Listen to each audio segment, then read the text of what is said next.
আসসালামু আলাইকুম। জর্দা রান্না করে দেবো। কড়াইতে দিয়ে দিলাম চিনি, অল্প করে দিব, লাগলাবও দিব, দিয়ে দিব পানি চিনিটা গলার জন্য।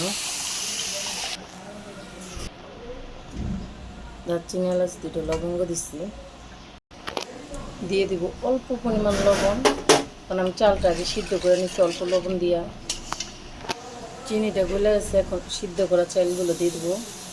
বাসমতি চাল, চালটা আমি 1 ঘন্টা ভিজিয়ে রেখে তারপর সিদ্ধ করে নিচ্ছি।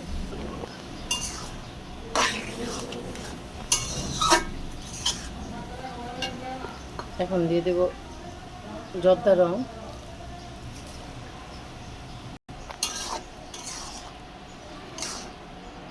এখন দিয়ে দেব ঘি। ঘিটা আমি বেশ পরিমাণে দিব।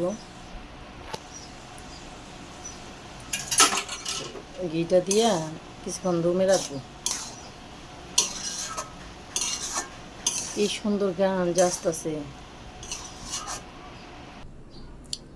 এখন দমে রাখবো। দমে রাখার আগে এখানে আমি একটা কমলা রস নিচে দিয়ে দিব। রসটা ভালোভাবে মিশায় 10 মিনিটের জন্য দমে রেখে দিব।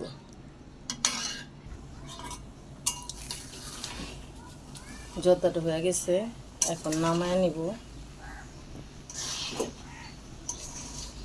চিনি আরও লাগছিল, অল্প পরিমাণ চিনি দিচ্ছি। এখন নামায় নিব। জর্দাটা নামায় নিছি। কালারটা কেমন হয়েছে সবাই জানাবেন। আল্লাহ হাফেজ।